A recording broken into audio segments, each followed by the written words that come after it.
এই যে ২৪-এর যে ছাত্র জনতার জুলাই গণ অভ্যুত্থান সংগঠিত হয়েছে সেটি ঘোষণাপত্রের মাধ্যমে আজকে এটির একটি সাংবিধানিক যে স্বীকৃতি এবং এই জুলাই গণ অভ্যুত্থানের যে স্বীকৃতিটি সেটি দেওয়া হয়েছে এবং এই অভ্যুত্থানটিকে একটি গণ অভ্যুত্থান হিসেবে স্বীকৃতি দেওয়া হয়েছে। দ্বিতীয়ত যে বিষয়টি হয়েছে, আজকে একটি নির্বাচনের একটি তারিখ ঘোষণা হয়েছে। আমরা বিশ্বাস করি যে ফেব্রুয়ারিতে যে নির্বাচনটি হবে এটি আসলে বাংলাদেশের রাজনৈতিক ইতিহাসে এটি সবচেয়ে সুষ্ঠু এবং সুন্দর একটি নির্বাচন হবে।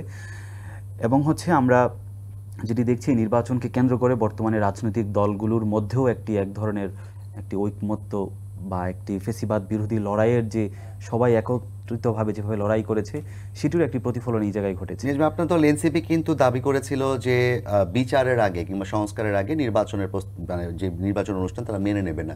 সেই ক্ষেত্রে আপনার দল এখন নির্বাচনকে স্বাগত জানিয়েছেন। নাহিদ ইসলাম আজকে দেখলাম। বিচার কি নির্বাচনের মানে ফেব্রুয়ারির আগে শেষ করা সম্ভব, কিংবা আপনারা কি সেই দাবি থেকে সরে এসেছেন? না, আমাদের সেই দাবি থেকে আমরা এখনো সরিনি। দেখেন, আমরা যেটি বলছি যে আমাদের যে দ্বিমতটি যেই জায়গাতে আসলে আমরা বলছি যে আসলে নির্বাচনের একটি ডেট আমরা আরও ৩ থেকে ৪ মাস আগে আমাদের দলের আহ্বায়ক বলেছেন যে প্রয়োজনে একটি নির্বাচনের ডেট ফিক্সড করা হোক। কিন্তু এই নির্বাচনকে কেন্দ্র করে বিচারকে দীর্ঘায়িত করা কিংবা নির্বাচনকে কেন্দ্র করে সংস্কারকে দীর্ঘায়িত করা এটি কিন্তু আমরা চাইনি।